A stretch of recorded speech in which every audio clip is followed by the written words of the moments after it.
ಇವತ್ತು ಫಟಾಫಟ್ 50ಯಲ್ಲಿ ಮೊದಲ story champions ಟ್ರೋಫಿಯ story. ಯಾಕಂದ್ರೆ ಇವತ್ತು Bharat versus Pakistan high voltage cricket ಸಂಗ್ರಾಮಕ್ಕೆ ಕೌಂಟ್ ಡೌನ್ ಶುರುವಾಗಿದೆ. ದುಬೈನ ಅಂತಾರಾಷ್ಟ್ರೀಯ ಮೈದಾನದಲ್ಲಿ ಇಂದು ಭಾರತ ಪಾಕಿಸ್ತಾನ ತಂಡಗಳು ಮುಖಾಮುಖಿ ಆಗಲಿವೆ. 2025ರ ಚಾಂಪಿಯನ್ಸ್ ಟ್ರೋಫಿ ಆರಂಭವಾಗಿ 4 ಪಂದ್ಯಗಳೇ ಮುಗಿದಿದ್ರೂ ಕೂಡ ಅಸಲಿ ಸಮರ ಶುರುವಾಗ್ತಿರೋದು ಇವತ್ತಿನಿಂದ. ಯಾಕಂದ್ರೆ ಸಾಂಪ್ರದಾಯಿಕ ವೈರಿ ಪಾಕಿಸ್ತಾನ ವರ್ಸಸ್ ಭಾರತ ತಂಡದ ನಡುವೆ ಇಂದು ಕ್ರಿಕೆಟ್ ಸಂಗ್ರಾಮ ನಡೆಯಲಿದೆ.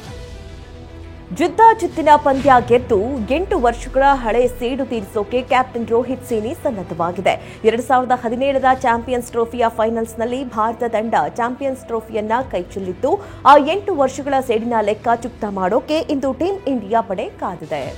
ಬಾಂಗ್ಲಾದೇಶ ವಿರುದ್ಧ ಗೆದ್ದಿರುವ ಟೀಂ ಇಂಡಿಯಾ ಈ ಪಂದ್ಯವನ್ನ ಗೆದ್ರೆ ಸುಲಭವಾಗಿ ಸೆಮಿಫೈನಲ್ಸ್ಗೆ ಹೋಗಲಿದೆ. ಬಾಂಗ್ಲಾ ವಿರುದ್ಧ ಗೆಲುವಿನೊಂದಿಗೆ ಶುಭಾರಂಭ ಮಾಡಿರುವ ಭಾರತ ಗ್ರೂಪ್ ಎನಲ್ಲಿ 2ನೇ ಸ್ಥಾನದಲ್ಲಿದ್ದರೆ ಪಾಕ್ ತಂಡ ಕೊನೆಯ ಸ್ಥಾನದಲ್ಲಿದೆ. ಪಾಕಿಸ್ತಾನ ವಿರುದ್ಧ ಹೈ ವೋಲ್ಟೇಜ್ ಪಂದ್ಯದಲ್ಲಿ ಕಿಂಗ್ ಕೊಹ್ಲಿ ಆಟ ನೋಡೋಕೆ ಕೋಟಿ ಅಭಿಮಾನಿಗಳು ತುದಿಗಾಲಲ್ಲಿ ನಿಂತಿದ್ದಾರೆ. ಆದರೆ ಇದೇ ಹೊತ್ತಲ್ಲಿ ಕೊಹ್ಲಿಯ ಒಂದು ಫೋಟೋ ಆಘಾತ ನೀಡಿದೆ. ದುಬೈ ಇಂಟರ್ನ್ಯಾಷನಲ್ ಸ್ಟೇಡಿಯಂನಲ್ಲಿ ಭರ್ಜರಿ ಸಮರಾಭ್ಯಾಸ ನಡೆಸುತ್ತಿದ್ದಂಥ ಕೊಹ್ಲಿ ಕಾಲಿಗೆ ಐಸ್ ಪ್ಯಾಕ್ ಹಾಕೊಂಡಿರುವಂತಹ ಫೋಟೋ ವೈರಲ್ ಆಗಿದೆ. ಅಭ್ಯಾಸದ ವೇಳೆ ಕೊಹ್ಲಿ ತನ್ನ ಎಡಗಾಲಿಗೆ ಐಸ್ ಪ್ಯಾಕ್ ಹಾಕಿಕೊಂಡು ಹೆಜ್ಜೆ ಹಾಕಿದ್ದಾರೆ. ಇದನ್ನ ನೋಡಿದ ಅಭಿಮಾನಿಗಳಲ್ಲಿ ಕೊಹ್ಲಿ ಪಾಕಿಸ್ತಾನದ ವಿರುದ್ಧ ಆಡ್ತಾರಾ ಅಥವಾ ಗಾಯದ ಸಮಸ್ಯೆಯಿಂದ ಹೊರಗುಳಿತಾರಾ ಅನ್ನೋ ಆತಂಕದಲ್ಲಿದ್ದಾರೆ. ಪಾಕಿಸ್ತಾನ ವಿರುದ್ಧ ಪಂದ್ಯ ಅಂದ್ರೆ ಸಾಕು, ಸಿಡಿಲಬ್ಬರದ ಆಟ ಆಡುವಂತಹ ಕೊಹ್ಲಿಗೆ ಯಾವುದೇ ಗಾಯದ ಸಮಸ್ಯೆ ಕಾಡದೇ ಇರಲಿ, ಟೀಂ ಇಂಡಿಯಾ ಪರ ಬ್ಯಾಟ್ ಹಿಡಿದು ಗರ್ಜಿಸಲಿ ಅಂತ ಅಭಿಮಾನಿಗಳು ಪ್ರಾರ್ಥನೆ ಮಾಡ್ತಿದ್ದಾರೆ. ಕೊಹ್ಲಿ ಏಕದಿನ ಪಂದ್ಯಗಳಲ್ಲಿ ಅತಿ ಹೆಚ್ಚು ಕ್ಯಾಚ್ ಪಡೆದ ಮೊದಲ ಭಾರತೀಯ ಆಟಗಾರನಾಗಲಿದ್ದಾರೆ. ಕೊಹ್ಲಿ 298 ಪಂದ್ಯಗಳಲ್ಲಿ 156 ಕ್ಯಾಚ್ ಹಿಡಿದಿದ್ದಾರೆ. ಸದ್ಯ ಇದೇ ಪಟ್ಟಿಯಲ್ಲಿ ಮಾಜಿ ನಾಯಕ ಮೊಹಮ್ಮದ್ ಅಜರುದ್ದೀನ್ ಮೊದಲ ಸ್ಥಾನದಲ್ಲಿದ್ದಾರೆ. ವಿಶ್ವ ಕ್ರಿಕೆಟ್ನ ರನ್ ಮೆಷಿನ್ ವಿರಾಟ್ ಕೊಹ್ಲಿ ಕಳೆದ ಕೆಲವು ದಿನಗಳಿಂದ ಸ್ಥಿರ ಲಯದಲ್ಲಿಲ್ಲ ಅನ್ನೋದು ಹೊಸದಾಗಿ ಹೇಳಬೇಕಾಗಿಲ್ಲ. ಕ್ರೀಸ್ಗೆ ಇಳಿದಾಗಲೆಲ್ಲ ರನ್ಗಳ ಮಳೆಗೆರೆತಿದ್ದಂಥ ಕೊಹ್ಲಿಗೆ ಇತ್ತೀಚಿನ ದಿನಗಳಲ್ಲಿ ಹೆಚ್ಚು ಸಮಯ ಮೈದಾನದಲ್ಲಿ ನಿಲ್ಲಲು ಸಾಧ್ಯವಾಗ್ತಿಲ್ಲ. ಇಂಟರ್ನ್ಯಾಷನಲ್ ಕ್ರಿಕೆಟ್ ಸ್ಟೇಡಿಯಂ ದುಬೈನಲ್ಲಿ ಪಾಕಿಸ್ತಾನ ತಂಡದ ವಿರುದ್ಧ ಭಾರತ ತಂಡ ಗೆಲುವು ದಾಖಲಿಸಲಿ ಅಂತ ಕೋಟಿ ಅಭಿಮಾನಿಗಳು ಹಾರೈಸಿದ್ದಾರೆ. ದೇವಸ್ಥಾನಗಳಲ್ಲಿ ವಿಶೇಷ ಪೂಜೆ ಪ್ರಾರ್ಥನೆಗಳನ್ನು ಸಲ್ಲಿಸಿದ್ದಾರೆ. ಚಾಂಪಿಯನ್ಸ್ ಟ್ರೋಫಿಯಲ್ಲಿ ಬದ್ಧ ವೈರಿಗಳಾದ ಭಾರತ ಮತ್ತು ಪಾಕಿಸ್ತಾನ ಎದುರಾಗ್ತಾ ಇವೆ. ಭಾರತ ತಂಡದ ಗೆಲುವಿಗೆ ಮಾಜಿ ಕ್ರಿಕೆಟಿಗರು, ನಟರು ಸೇರಿ ಎಲ್ಲರೂ ಕೂಡ ಶುಭ ಹಾರೈಸಿದ್ದಾರೆ. ಅನೇಕ ನಟಿಯರು, ಕ್ರೀಡಾಪಟುಗಳು ಭಾರತ ತಂಡಕ್ಕೆ ಶುಭ ಹಾರೈಸಿದರು. ಭಾರತ ತಂಡದ ಗೆಲುವಿಗೆ ಮಾಜಿ ಕ್ರಿಕೆಟಿಗರು, ನಟರು ಸೇರಿದಂತೆ ವಿವಿಧ ಕ್ಷೇತ್ರದ ಗಣ್ಯರು ಶುಭ ಹಾರೈಸಿದ್ದಾರೆ. ಚಾಂಪಿಯನ್ಸ್ ಟ್ರೋಫಿ ಫೈನಲ್ ಗೆಲ್ಲೋದು ಭಾರತ ತಂಡವೇ ಅಂತ ಮಾಜಿ ಕ್ರಿಕೆಟಿಗ ಸುರೇಶ್ ರೈನಾ ವಿಶ್ವಾಸ ವ್ಯಕ್ತಪಡಿಸಿದ್ದಾರೆ. ಇವತ್ತು ಭಾರತ ಪಾಕಿಸ್ತಾನ ದುಬೈನಲ್ಲಿ ಸಮರಕ್ಕೆ ಇಳಿತಿವೆ. ಪಾಕಿಸ್ತಾನದ ವಿರುದ್ಧ ಪಂದ್ಯದಲ್ಲಿ ಭಾರತ ಗೆದ್ದು ಬೀಗಲಿದೆ ಅಂತ ಕ್ರೀಡಾಪಟು ಮನು ಭಾಕರ್ ಶುಭ ಹಾರೈಸಿದ್ದಾರೆ. ಇವತ್ತಿನ ಮ್ಯಾಚ್ ನೋಡೋಕೆ ಜನಸಾಗರವೇ ಸೇರಲಿದೆ ಅಂತ ಟರ್ಬನೇಟರ್ ಹರ್ಭಜನ್ ಸಿಂಗ್ ಹೇಳಿದ್ದಾರೆ. ಇನ್ನು ವಿರಾಟ್ ಕೊಹ್ಲಿ ರನ್ ಗಳಿಸ್ತಾ ಇಲ್ಲ ಅಂತ ಹೇಳ್ತಾರೆ. ಇವತ್ತಿನ ಪಂದ್ಯದಲ್ಲಿ ಶತಕ ಬಾರಿಸ್ತಾರೆ ಎಂದಿದ್ದಾರೆ. 1983ರ ವರ್ಲ್ಡ್ ಕಪ್ ವಿಜೇತ ಸೈಯದ್ ಕಿರ್ಮಾನಿ ಕೂಡ ಹೈ ವೋಲ್ಟೇಜ್ ಪಂದ್ಯದ ಬಗ್ಗೆ ಮಾತನಾಡಿದ್ದು, ಇಡೀ ವಿಶ್ವವೇ ಭಾರತ ಮತ್ತು ಪಾಕಿಸ್ತಾನ ಮ್ಯಾಚ್ಗಾಗಿ ಕಾಯ್ತಿದೆ ಅಂತ ಹೇಳಿದರು. ಭಾರತ ಗೆಲ್ಲಬೇಕು ಅನ್ನೋರ ನಡುವೆ ಪಾಕಿಸ್ತಾನ ಗೆಲ್ಲಬೇಕು ಅಂತ ಹೇಳುವವರೂ ಇದ್ದಾರೆ. ಭಾರತದ ಮಾಜಿ ಕ್ರಿಕೆಟಿಗ ಅತುಲ್ ವಾಸನ್ ಮಾತನಾಡಿದ್ದು, ಭಾರತದ ವಿರುದ್ಧ ಪಾಕಿಸ್ತಾನ ಗೆಲ್ಲಬೇಕು, ಸೋತು ಟೂರ್ನಿಯಿಂದ ಹೊರಹೋದ್ರೆ ಮತ್ತೆ ನುಡಿಯತ್ತೆ ಅಂತ ಅಂದಿದ್ದಾರೆ. ಪಠಾಣ್ ಸಹೋದರರು ಕೂಡ ಭಾರತ ಮತ್ತು ಪಾಕಿಸ್ತಾನ ವಿರುದ್ಧ ಮ್ಯಾಚ್ ಬಗ್ಗೆ ಕಾಮಿಡಿ ಮಾಡಿದ್ದಾರೆ. ಇವತ್ತು ಏನಾಗ್ತಿದೆ ಅಂತ ಇರ್ಫಾನ್ ಪ್ರಶ್ನೆ ಕೇಳಿದ್ದಾರೆ. ಯೂಸುಫ್ ಏನಾಗುತ್ತೆ ಅಂತ ತಿಳಿತಿಲ್ಲ ಅಂತ ಹೇಳಿದ್ದಾರೆ ಯೂಸುಫ್ ಪಠಾಣ್. ಮಧ್ಯೆ ಪಾಕಿಸ್ತಾನ ತಂಡದ ಮಾಜಿ ವೇಗಿ ಶೋಯಬ್ ಅಖ್ತರ್ ತಮ್ಮ ಆಟಗಾರರಿಗೆ ಗೆಲ್ಲಲು ಕೆಲ ಟಿಪ್ಸ್ಗಳನ್ನು ಕೊಟ್ಟಿದ್ದಾರೆ. ಆಕ್ರಮಣಕಾರಿ ಆಟ ಆಡಿ, ಆಟದ ವೈಖರಿ ಬದಲಿಸಿದ್ರೆ ಗೆಲುವು ಸಾಧ್ಯ. ಟೀಂ ಇಂಡಿಯಾ ಬಲಿಷ್ಠವಾಗಿದ್ದು ಗೆಲ್ಲಲು ಪ್ರಯತ್ನಿಸುತ್ತೆ. ನೀವು ಶಕ್ತಿ ಮೀರಿ ಹೋರಾಡಿ, ಶುಭವಾಗಲಿ ಎಂದಿದ್ದಾರೆ. ಇಂಟರ್ನ್ಯಾಷನಲ್ ಕ್ರಿಕೆಟ್ ಸ್ಟೇಡಿಯಂನಲ್ಲಿ ದುಬೈ ಅಲ್ಲಿ ಮ್ಯಾಚ್ ನಡೆಯುತ್ತಿರುವುದು ಭಾರತ ತಂಡದ ವಿರುದ್ಧ ಭಾರತ ತಂಡ ಗೆಲುವು ದಾಖಲಿಸಲಿ ಅಂತ ಕೋಟಿ ಅಭಿಮಾನಿಗಳು ಹಾರೈಸಿದ್ದಾರೆ. ದೇವಸ್ಥಾನಗಳಲ್ಲಿ ವಿಶೇಷ ಪೂಜೆ ಪ್ರಾರ್ಥನೆ ಸಲ್ಲಿಸಿದ್ದಾರೆ. ಭಾರತ ಪಾಕ್ ನಡುವಿನ ಸಮರಕ್ಕೆ ಇಡೀ ಭಾರತವೇ ಎದುರು ನೋಡ್ತಾ ಇದೆ. ಭಾರತವೇ ಫೇವರೇಟ್ ತಂಡವಾಗಿದ್ದು ಎಲ್ಲರೂ ಶುಭ ಹಾರೈಸಿದ್ದಾರೆ. ಇತ್ತ ಕನ್ನಡ ಚಿತ್ರರಂಗದ ತಾರೆಯರು, ಕಿರುತೆರೆ ನಟಿಯರು ಸಹ ಭಾರತ ತಂಡ ಗೆಲ್ಲಲಿ ಅಂತ ವಿಶ್ ಮಾಡಿದ್ದಾರೆ.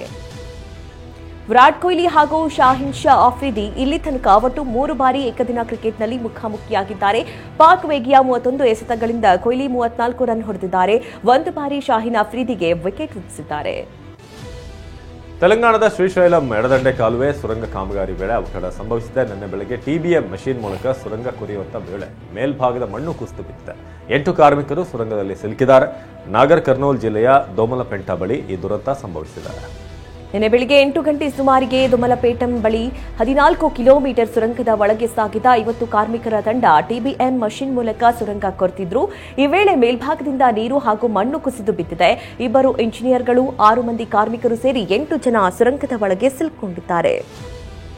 ನೀರಾವರಿ ಯೋಜನೆಗಾಗಿ ಶ್ರೀಶೈಲಂನಿಂದ ದೇವರಕೊಂಡವರೆಗೆ ನಡೆಯುತ್ತಿರುವಂತಹ 44 ಕಿಲೋಮೀಟರ್ ಉದ್ದದ ಸುರಂಗ ಕಾಮಗಾರಿ ಇದಾಗಿದೆ. ಒಂದು ಬದಿಯಿಂದ 14 ಕಿಲೋಮೀಟರ್, ಮತ್ತೊಂದು ಬದಿಯಿಂದ 23 ಕಿಲೋಮೀಟರ್ ಕಾಮಗಾರಿ ಮುಗಿದಿದೆ. ಉಳಿದ 9 ಕಿಲೋಮೀಟರ್ ಕಾಮಗಾರಿ ಸದ್ಯ ನಡೀತಿದೆ. ದುರಂತದ ಬಗ್ಗೆ ತಿಳಿತಾ ಇದ್ದಂತೆ ಪ್ರಧಾನಿ ನರೇಂದ್ರ ಮೋದಿ ತೆಲಂಗಾಣ ಸಿಎಂ ರೇವಂತ್ ರೆಡ್ಡಿಗೆ ಫೋನ್ ಮಾಡಿ ಘಟನೆಯ ಬಗ್ಗೆ ಸಂಪೂರ್ಣ ವಿವರಣೆ ಪಡೆದುಕೊಂಡಿದ್ದಾರೆ. ಕಾರ್ಮಿಕರ ರಕ್ಷಣೆಗೆ ಬೇಕಿರುವ ಎಲ್ಲ ಅಗತ್ಯ ರಕ್ಷಣಾ ಕ್ರಮಗಳ ಸಹಾಯ ಮಾಡುವುದಾಗಿ ಭರವಸೆ ಕೊಟ್ಟಿದ್ದಾರೆ. 14 ಕಿಲೋಮೀಟರ್ ಆಳದಲ್ಲಿ ಸಿಲುಕಿರುವಂತಹ ಕಾರ್ಮಿಕರ ರಕ್ಷಣೆಗೆ ಹರಸಾಹಸ ನಡೆಯುತ್ತಿದೆ. ಸುರಂಗದಲ್ಲಿ ವಿದ್ಯುತ್ ಸಂಪರ್ಕ ಕಡಿತಗೊಂಡಿದೆ. 4 ಅಡಿಯಷ್ಟು ನೀರು ನಿಂತಿದ್ದು ರಕ್ಷಣಾ ಕಾರ್ಯಕ್ಕೆ ಅಡ್ಡಿಯಾಗಿದೆ. ಸದ್ಯ ಎಸ್ಡಿಆರ್ಎಫ್, ಎನ್ಡಿಆರ್ಎಫ್ ಜೊತೆಗೆ ಭಾರತೀಯ ಸೇನೆಯು ಕೂಡ ರಕ್ಷಣಾ ಕಾರ್ಯಾಚರಣೆಗೆ ಕೈ ಜೋಡಿಸಿದೆ. ಮಹಾರಾಷ್ಟ್ರದ ಶಿವಸೇನೆ ಕಾರ್ಯಕರ್ತರು ಪುಂಡಾಟ ಮೆರೆದಿದ್ದಾರೆ. ಪುಣೆಯ ಸ್ವರಾ ಗೇಟ್ನಲ್ಲಿ ಕೆಎಸ್ಆರ್ಟಿಸಿ ಅಂಬಾರಿ ಬಸ್ಗೆ ಕಪ್ಪು ಮಸಿ ಬಳಿದು ಜಯ ಮಹಾರಾಷ್ಟ್ರ ಮರಾಠ ಮನಸ್ಸೆ ಅಂತ ಬರೆದು ಕಿತಾಪತಿ ಮಾಡಿದ್ದಾರೆ. ಪ್ರಧಾನಿ ಮೋದಿ ಇಂದಿನಿಂದ 3 ದಿನಗಳ ಕಾಲ ಮಧ್ಯಪ್ರದೇಶ, ಬಿಹಾರ ಮತ್ತು ಅಸ್ಸಾಂ ಪ್ರವಾಸ ಕೈಗೊಳ್ಳಲಿದ್ದಾರೆ. ಮಧ್ಯಪ್ರದೇಶದ ಛತರ್ಪುರದಲ್ಲಿ ಭಾಗೇಶ್ವರ ಧಾಮ್ ವೈದ್ಯಕೀಯ ಹಾಗೂ ವಿಜ್ಞಾನ ಸಂಶೋಧನಾ ಸಂಸ್ಥೆಯ ಶಂಕುಸ್ಥಾಪನೆ ನೆರವೇರಿಸಲಿದ್ದಾರೆ. ಸೋಮವಾರ ಹೂಡಿಕೆದಾರರ ಶೃಂಗಸಭೆಯನ್ನು ಉದ್ಘಾಟನೆ ಮಾಡಲಿದ್ದಾರೆ. ಮಹಾಕುಂಭಮೇಳದಲ್ಲಿ ಶೌಚಾಲಯಗಳ ವ್ಯವಸ್ಥೆ ಸಮರ್ಪಕವಾಗಿಲ್ಲ, ಗಂಗಾ ನದಿ ದಂಡೆ ಬಯಲು ಶೌಚ ಮಾಡುತ್ತಿದ್ದಾರೆ ಎಂಬ ಆರೋಪ ಕೇಳಿಬಂದಿದೆ. ಈ ಹಿನ್ನೆಲೆಯಲ್ಲಿ ರಾಷ್ಟ್ರೀಯ ಹಸಿರು ನ್ಯಾಯಾಧಿಕರಣ, ಉತ್ತರ ಪ್ರದೇಶ ಸರ್ಕಾರ, ಪ್ರಯಾಗ್ರಾಜ್ ಮೇಳ ಪ್ರಾಧಿಕಾರ ಹಾಗೂ ಮಾಲಿನ್ಯ ನಿಯಂತ್ರಣ ಮಂಡಳಿಗೆ ನೋಟಿಸ್ ನೀಡಿದೆ. ಮಹಾಕುಂಭಮೇಳದಲ್ಲಿ ಡಿಜಿಟಲ್ ಪುಣ್ಯಸ್ನಾನ ನಡೆಯುತ್ತಿದೆ. ಪ್ರಯಾಗ್ರಾಜ್ಗೆ ಬಂದು ಕುಂಭಮೇಳದಲ್ಲಿ ಪುಣ್ಯಸ್ನಾನ ಮಾಡಲು ಸಾಧ್ಯವಾಗದವರು ಡಿಜಿಟಲ್ ಸ್ನಾನ ಮಾಡಬಹುದು. 1,100 ರೂಪಾಯಿ ಕೊಟ್ಟರೆ ಸಂಬಂಧಿಕರ ಫೋಟೋ ಪ್ರಿಂಟ್ ತೆಗೆದು ಡಿಜಿಟಲ್ ಫೋಟೋ ಪುಣ್ಯಸ್ನಾನ ಮಾಡಿಸುತ್ತಾರೆ. ವಿಶ್ವದ ಅತಿದೊಡ್ಡ ಧಾರ್ಮಿಕ ಸಭೆಯಾದ ಮಹಾಕುಂಭಮೇಳಕ್ಕೆ ಇದೇ ಬುಧವಾರ ತೆರೆ ಬೀಳಲಿದೆ. ಸಂಕ್ರಾಂತಿಯಂದು ಅಂದರೆ ಪ್ರಯಾಗ್ರಾಜ್ನಲ್ಲಿ ಜನವರಿ 13ರಂದು ಶುರುವಾದ ಮಹಾಕುಂಭಮೇಳ ಫೆಬ್ರವರಿ 26ರಂದು ಅಂದರೆ ಶಿವರಾತ್ರಿಯ ದಿನ ತೆರೆ ಬೀಳುತ್ತೆ. ಪ್ರಧಾನಿ ನರೇಂದ್ರ ಮೋದಿ ಅವರ ಪ್ರಧಾನ ಕಾರ್ಯದರ್ಶಿಯಾಗಿ ಆರ್ಬಿಐ ಮಾಜಿ ಗವರ್ನರ್ ಶಕ್ತಿಕಾಂತ್ ದಾಸ್ ನೇಮಕಗೊಂಡಿದ್ದಾರೆ. ದಾಸ್ ಅವರ ನೇಮಕಾತಿ ಮಾಡಿ ಮುಂದಿನ ಆದೇಶದವರೆಗೆ ಅವರ ಅಧಿಕಾರಾವಧಿ ಇರಲಿದೆ ಅಂತ ಕ್ಯಾಬಿನೆಟ್ನ ನೇಮಕಾತಿ ಸಮಿತಿ ಹೇಳಿದೆ. ಕೇಂದ್ರದ ರಾಷ್ಟ್ರೀಯ ಶಿಕ್ಷಣ ನೀತಿ ವಿರುದ್ಧ ತಮಿಳುನಾಡು ಸಿಎಂ ಸ್ಟಾಲಿನ್ ವಾಗ್ದಾಳಿ ಮುಂದುವರೆಸಿದ್ದಾರೆ. ಕೇಂದ್ರ ಸರ್ಕಾರ ರಾಜ್ಯಕ್ಕೆ 10,000 ಕೋಟಿ ಹಣ ಕೊಟ್ಟರೂ ತಮಿಳುನಾಡಲ್ಲಿ ರಾಷ್ಟ್ರೀಯ ಶಿಕ್ಷಣ ನೀತಿ ಜಾರಿಗೆ ತರಲು ಒಪ್ಪುವುದಿಲ್ಲ ಅಂತ ಹೇಳಿದ್ದಾರೆ. ಎನ್ಇಪಿಯನ್ನ ಜಾರಿಗೆ ತಂದ್ರೆ ತಮಿಳುನಾಡಿಗೆ 2,000 ಕೋಟಿ ಹಣ ಸಿಗುತ್ತೆ ಎಂದು ಕೇಂದ್ರ ಸರ್ಕಾರ ಹೇಳ್ತಾ ಇದೆ. ಆದರೆ ನಾನು ಎನ್ಇಪಿಗೆ ಅವಕಾಶ ಕೊಡಲ್ಲ. ತಮಿಳುನಾಡನ್ನ 2,000 ವರ್ಷಗಳಷ್ಟು ಹಿಂದಕ್ಕೆ ತಳ್ಳುವ ಪಾಪದ ಕೆಲಸವನ್ನ ನಾನು ಮಾಡೋದಿಲ್ಲ ಅಂತ ಕೇಂದ್ರ ಸರ್ಕಾರಕ್ಕೆ ಸ್ಟಾಲಿನ್ ತಿರುಗೇಟು ಕೊಟ್ಟಿದ್ದಾರೆ. ಐತಿಹಾಸಿಕ ಶ್ರೀ ಗುರು ಕೊಟ್ಟೂರು ಬಸವೇಶ್ವರನ ರಥೋತ್ಸವ ಅದ್ದೂರಿಯಾಗಿ ನೆರವೇರಿತು. ಲಕ್ಷಾಂತರ ಭಕ್ತರ ನಡುವೆ ರಥೋತ್ಸವ ಜರುಗಿದೆ.